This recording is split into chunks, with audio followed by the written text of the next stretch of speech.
ಗುರು ರಾಘವೇಂದ್ರ ಸ್ವಾಮಿಗಳೇ, ಎಲ್ಲರೂ ನೀವು ಇಂದಿಗೂ ನಿಮ್ಮ ಭಕ್ತರನ್ನು ಕಾಪಾಡುತ್ತೀರಾ ಎಂದು ಹೇಳುತ್ತಾರೆ. ಅದು ನಿಜಾನಾ? ನಾನು ನಿಮ್ಮನ್ನು ಎಂದಿಗೂ ನೋಡಿಲ್ಲ, ಆದರೆ ನೀವು ನನ್ನ ಮಾತನ್ನು ಕೇಳ್ತೀರಾ?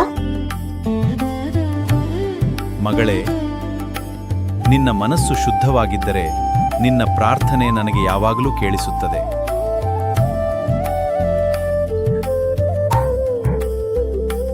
ಯಾರಿದು? ಗುರು ರಾಘವೇಂದ್ರ ಸ್ವಾಮಿಗಳೇ, ಇದು ನಿಮ್ಮ ಧ್ವನಿಯಾ? ಹೌದು ಮಗಳೇ, ಭಕ್ತಿಯಿಂದ ಅನುಭವಿಸುವುದು ಮುಖ್ಯ. ಪ್ರಾರ್ಥನೆ ಮಾಡು, ನಾನು ಜೊತೆಗಿರುತ್ತೇನೆ. ನಂಬಿಕೆ ಕಳ್ಕೊಳ್ಬೇಡ. ಸ್ವಾಮಿಗಳೇ, ನನಗೆ ಕೆಲವೊಮ್ಮೆ ತುಂಬಾ ಭಯ ಆಗುತ್ತದೆ. ನಾನು ಮಾಡುತ್ತಿರುವ ಕೆಲಸ ಸರಿಯೋ ತಪ್ಪೋ ಅನ್ನೋ ಅನುಮಾನ ಬರುತ್ತಿದೆ. ಭಯ ಬಂದಾಗ ದೇವರ ಹೆಸರನ್ನು ನೆನೆಸು. ಒಳ್ಳೆಯ ಕೆಲಸ ಮಾಡುವವರಿಗೆ ನಾನು ಯಾವಾಗಲೂ ಜೊತೆಗಿರುತ್ತೇನೆ. ನನ್ನ ಓದು ಚೆನ್ನಾಗಿರಲಿ, ಅಪ್ಪ ಅಮ್ಮ ಯಾವಾಗಲೂ ಸಂತೋಷವಾಗಿರಲಿ, ನನಗೆ ಒಳ್ಳೆಯ ಬುದ್ಧಿ ಕೊಟ್ಟು ಕಾಪಾಡಿ ರಾಯರೇ.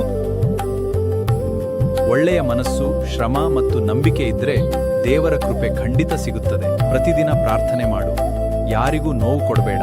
ಸತ್ಯದ ದಾರಿಯಲ್ಲಿ ನಡೆಯುತ್ತಿರು. ರಾಯರೇ, ಈಗ ನನಗೆ ಭಯವಿಲ್ಲ. ನೀವು ಯಾವಾಗಲೂ ನನ್ನ ಜೊತೆ ಇದ್ದೀರಾ ಎನ್ನುವ ಧೈರ್ಯ ಬಂದಿದೆ. ನನ್ನನ್ನು ನೆನೆಯುವ ಪ್ರತಿಯೊಬ್ಬ ಭಕ್ತನ ಜೊತೆಯೂ ನಾನಿದ್ದೇನೆ. ದೇವರ ಮೇಲಿನ ನಂಬಿಕೆಯನ್ನು ಎಂದಿಗೂ ಕಳೆಕೊಳ್ಬೇಡ ಮಗಳೇ. ರಾಯರೇ,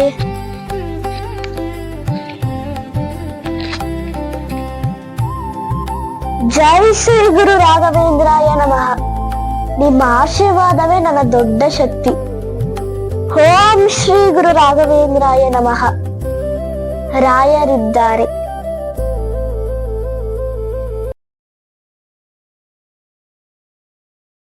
Like, comment, and subscribe.